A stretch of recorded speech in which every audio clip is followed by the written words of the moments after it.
This museum reflects our union's rich history. And one thing that becomes clear when you look around this place is that while change doesn't come easy, if it's worth having, it's worth fighting for.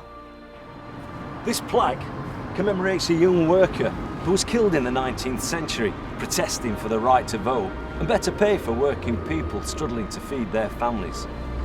And right there, in that church, now in the 21st century, is one of hundreds of food banks that are being set up around the country to help today's low-paid working people who are struggling to feed their families. In the UK, in 2021, it shouldn't be the case that people who are working are having to access help from a food bank. People need to be on proper contracts and paid a proper wage, but unfortunately, we're so far from that as a reality that we know the likes of the food bank are going to have to be here for quite some time into the future, which is just awful.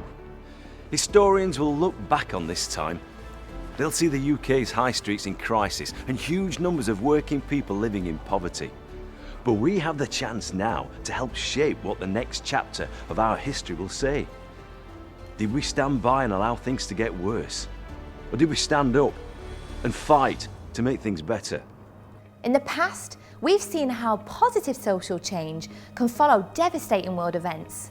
And we need that positive change now. The huge sacrifices Usdaw members and other low-paid key workers have made during the pandemic mustn't be forgotten. We've had enough of short-hour contracts, poverty wages and discrimination. Things need to change. For a start, we need the government to do more than simply pay lip service to rebuilding our high streets.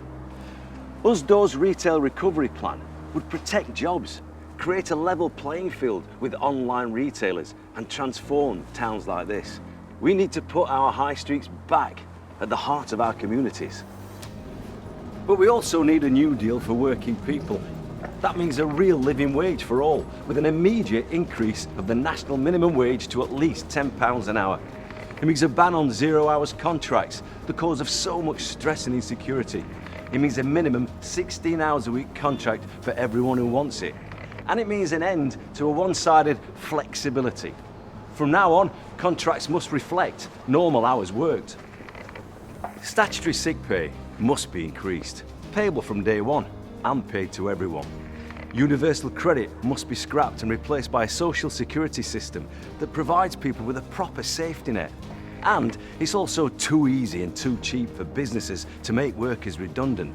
That's why we're calling for day one employment rights against unfair dismissal and redundancy, and proper consultation on new technology and training. This guy is one of many Victorians who built his wealth using workers on low pay and with no job security. Some would say things aren't that much different now. We're in the 21st century. It's about time all workers got fair treatment, equality and protection under the law. The majority of frontline key workers are women. They and all workers need family-friendly rights and equal pay. It must become a specific offence to assault any retail worker. We shouldn't have to put up with abuse and assault. And all workers deserve a voice. We're calling on government to strengthen trade union rights and remove the hurdles to statutory recognition. Everyone should have easy access to the full benefits of union membership. This is the 21st century. It's time for a new deal for workers. Now, we need to be realistic. The government aren't just going to give us these things on a plate, but in a recent poll, 8 out of 10 said they support a rise in minimum wage and an end to 0 hour contracts. We have public opinion on our side. There's a great history in this country of working people fighting against the odds for what is right. We won't rest until we get the changes that working people of this country deserve. And one day, maybe our kids and grandkids can come here and read all about how we won a new deal for workers. We can do it if we work together in union.